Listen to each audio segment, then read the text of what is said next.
They left the circle of Eversong trees at a leisurely pace. There was no rush here. The forest moved on its own time, and now Lyra's steps naturally matched its rhythm. As they walked, she noticed new details: the way tiny lights shimmered in the veins of leaves, the soft silver dust that occasionally puffed up when her boots pressed into the moss, the faint chiming notes carried on distant breezes. Everything sang in its own way. "Will every lesson be like that?" she asked quietly. "Some will be quieter," Aaron replied. "Some will be more vivid, but all of them will be gentle. The forest does not shout, Lyra. It does not demand. It invites." They emerged into a smaller clearing she hadn't seen before. Here, the grass was shorter, dotted with pale blue flowers that closed their petals tightly, as if also drifting slowly toward sleep.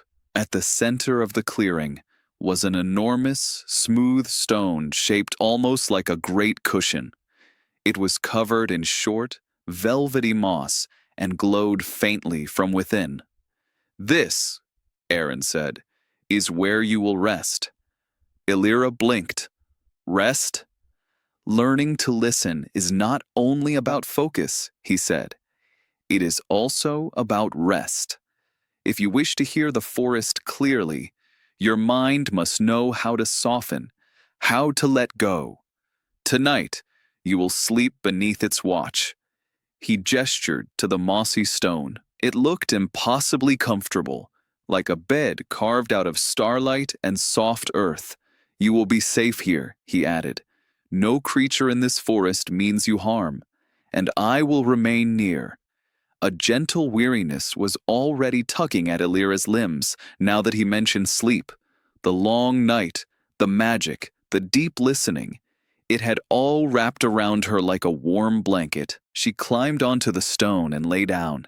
The moss yielded under her like a mattress shaped perfectly to her body. It was neither too soft nor too firm. Simply right. The air was cool, but the stone itself held a deep, steady warmth. Above her, branches arched like the ribs of a cathedral, woven together with strands of soft light. Tiny glowing seeds floated down occasionally, dissolving before they touched her skin, leaving only a fleeting tingle. Lyra turned her head toward Aaron, who stood at the clearing's edge like a patient guardian statue. "Will I dream?" she asked. He nodded. "Yes, the forest will send you gentle dreams, filled with things it wishes to show you. Do not try to control them. Simply watch, listen, let them move through you." She smiled sleepily. "Like leaves in a stream?" "Exactly," he said. Her eyes grew heavy. The last thing she saw before sleep claimed her was Aaron raising a hand, and a soft circle of light blooming around the clearing like a protective ring. The hum of the Eversong trees drifted faintly on the breeze, distant yet ever present. And as Lyra's breathing slowed, the forest watched over her, a quiet, ancient lullaby cradling her into the gentlest of slumbers.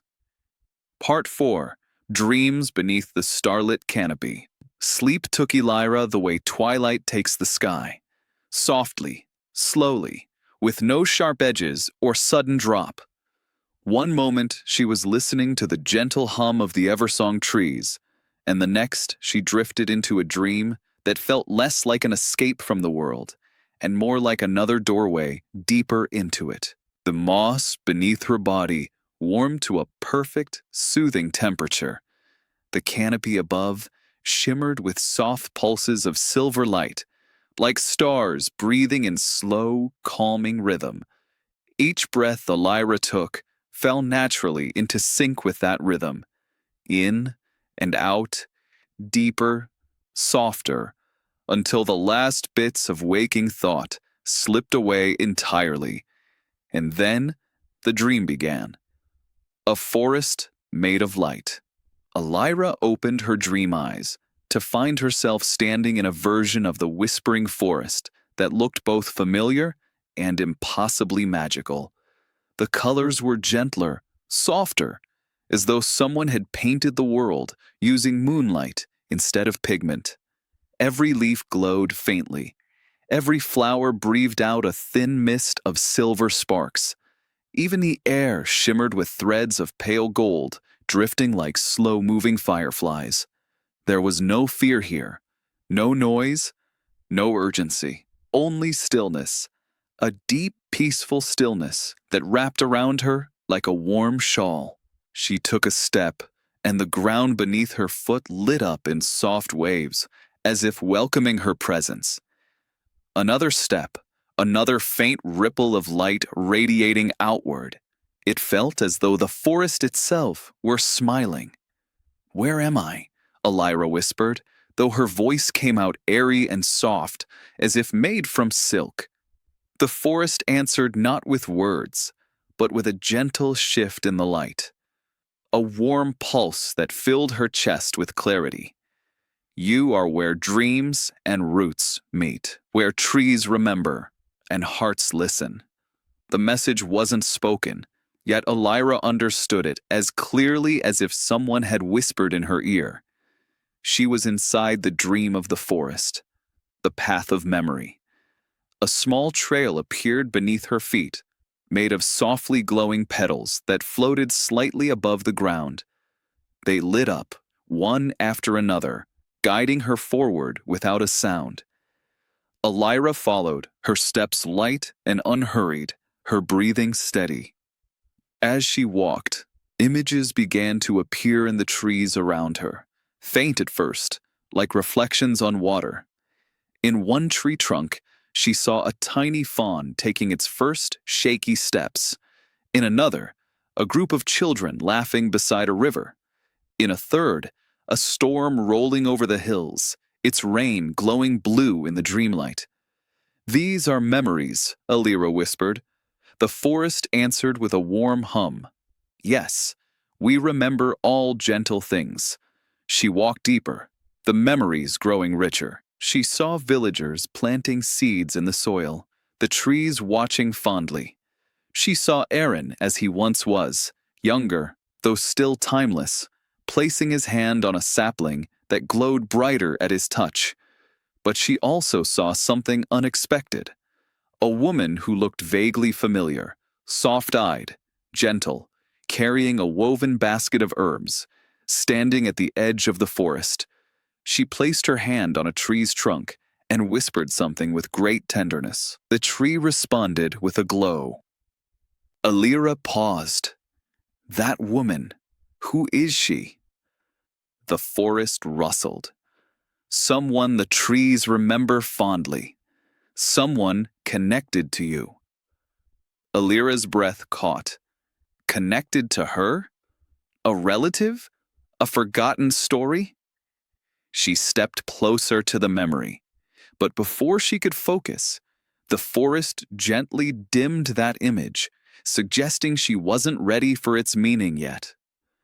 "Not yet, little one," the leaves whispered. Lyria accepted this with surprising ease. Nothing in the forest pressed against her impatience. Everything unfolded in its own time, like flowers blooming only when the sun rose. ... The heart would dream. The path of petals curved slowly until it reached a clearing unlike any she had seen. In the center stood a colossal tree, unbelievably vast, with branches that arched high above the dream canopy. Its bark glowed with deep amber light, and its leaves shifted in color: gold, silver, emerald, midnight blue, then back to gold again. It felt ancient. It felt alive in a way Lyria could barely understand. It felt awake, yet dreaming, the heartwood guardian, Lyria breathed. As she stepped forward, the ground trembled ever so slightly, not in warning, but greeting. A deep warmth spread through the clearing. The huge tree seemed to inhale, pulling in the dreamlight, and then exhale, sending waves of gentle energy toward her. The forest spoke again, this time more clearly. When the guardian wakes, the forest will change, and you will help it understand the world beyond leaves. Lyra placed a hand on her chest. But I don't know how. A softer pulse answered her. You listen. You care. That is the beginning of all understanding. The Heartwood Guardian responded as though agreeing. Its branches swayed in an unseen breeze. A single glowing leaf detached and floated slowly downward, drifting until it hovered before Lyra at eye level. She cupped her hands instinctively. The leaf descended into them. The moment it touched her palms, Lyra felt a deep, resonant warmth spread through her entire being. Not hot, not bright, just steady, grounding, comforting, like the heartbeat of something kind and impossibly old. Then a vision formed around her, a vision of gentle power. Lyra saw the Heartwood Guardian waking from its long slumber, not by rising or uprooting itself, but by opening its awareness, stretching its ancient consciousness outward like dawn spreading across a still lake. It touched the roots first, then the streams, then the moss and flowers and small creatures, and finally, it reached outward toward the villages, the mountains, the skies, seeking to understand a world that had changed while it slept. Some would fear it, some would misunderstand, some would forget how to listen, and Lyra saw herself, small, human, humble, standing before it with her hands open, offering nothing but sincerity, listening, and peace, a bridge between worlds. A guardian accepted her presence not because of power, but because of kindness. The vision faded gently, like morning mist lifting. The glowing leaf in Lyra's hands dissolved into warmth, soaking into her skin until it reached her heart. A mark appeared briefly, a soft golden sigil small as a thumbprint, before fading beneath her clothing. The forest hummed. You are seen. You are known. You are welcomed. Lyra felt tears roll down her cheeks again, quiet, peaceful tears of belonging. I don't feel afraid anymore, she whispered. Good, the dream murmured. There is no fear in what is meant. The dream grows softer. The clearing dimmed, not in threat, but in the way light dims when sleep grows deeper. The heartwood tree slowly faded from sight, replaced by drifting silver petals. You have taken your first step, Lyra. There will be more. But now, rest. The forest's voice softened to a lullaby-like hum, fading into a distant melody. Your waking mind will understand in time. The dream dissolved into warm shadows. Her breathing slowed again. Her body felt weightless, floating in moonlit air. And gently, the dream released her. Lyra awakens. Lyra's eyes fluttered open. The clearing looked unchanged, the moss bed warm under her, the branches above glowing faintly. Morning was near. Soft blue dawnlight peeked through the canopy. Aaron stood nearby, watching her with a calm, knowing expression. How did you sleep? He asked quietly. Lyra pressed a hand over her heart, feeling a small warmth still lingering beneath her skin. The forest showed me things, she whispered. Beautiful things. And something important, but I don't fully understand it yet. Aaron nodded. Dreams of the forest rarely reveal their full meaning at once, but you carry its mark now. Lyra exhaled slowly. She felt different, rooted, connected, welcomed. What happens next? She asked. Aaron smiled. Now, he said softly, you begin your second lesson. Part 5, The Language of Rivers and Roots. Dawn settled into the whispering forest with the softness of a sigh. A gentle blue light drifted through the branches, illuminating the clearing where Lyra had slept. Birds with shimmering feathers began to stir, releasing soft, flute-like notes into the cool morning air. The moss beneath her warmed slightly, as if encouraging her to remain comfortable just a little longer. But Aaron, patient as always, stood waiting with the calm presence of a stone shaped by centuries of still water. "Your second lesson," he said softly, "will not be like the first." Lyria pushed herself up slowly, still feeling the warm echoes of her dream pulsing faintly in her chest. "Will it be harder?" she asked, brushing her fingertips through her hair. Aaron tilted his head thoughtfully. "Not harder, just quieter, sooner." The forest rustled around them with a gentle shift, like a breeze expressing agreement. "What must I do?" Lyria asked, standing up fully now, her boots sinking slightly into the moss. Aaron extended his hand for her to follow. "Today, you will learn to hear the forest, where its voice is faintest, in its rivers and roots." He began walking, slow and unhurried, his cloak trailing behind him, like a stream of moonlight woven into fabric. Lyria followed, the path painted in morning light. As they moved through the forest, Lyria noticed how different morning was compared to the previous night. Gone were the drifting specks of glowing dreamlight, replaced now with beams of soft sun that filtered through the canopy in gentle golden ribbons. Flowers that had been tightly closed during the night slowly unfurled their petals, revealing pastel hues that shimmered with dew. Small creatures skittered about, their eyes bright, their movements unhurried. Fresh scents filled the air, wild mint, damp leaves, cool earth, and something sweet and floral she couldn't identify. Aaron walked ahead, his steps so natural and silent that he barely disturbed the forest floor. Lyria tried to mimic him, softening her tread, placing each foot with intention. To her surprise, the moss seemed to respond to this, cushioning her steps even more. "You are learning," Aaron said, without turning his head. Lyria blinked. "Learning what?" "To walk in harmony with the forest. Not above it, not through it, with it." She smiled softly. Every moment in the whispering forest felt like a lesson wrapped in gentleness. After a short time, they arrived at the edge of a small, crystal-clear river.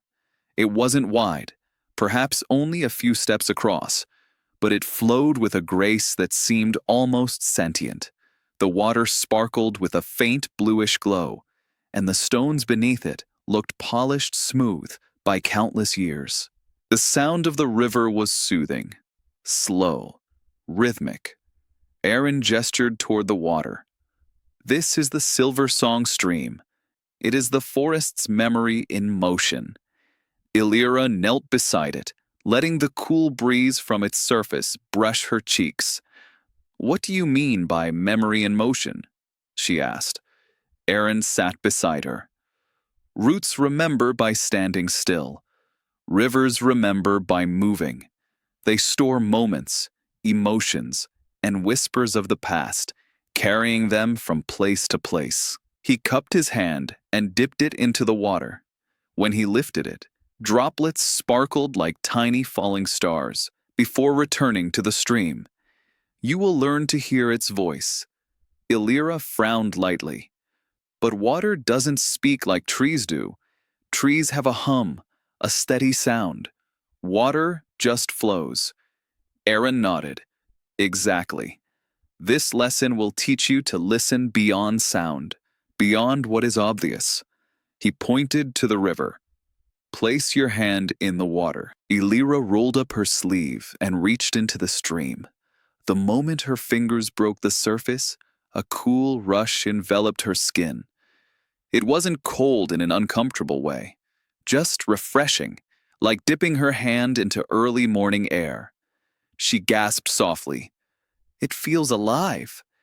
"It is," Aaron said. "Everything in this forest is alive in its own way." The river's current was gentle, gently tugging at her hand. Lyria closed her eyes. "Now," Aaron whispered, "listen."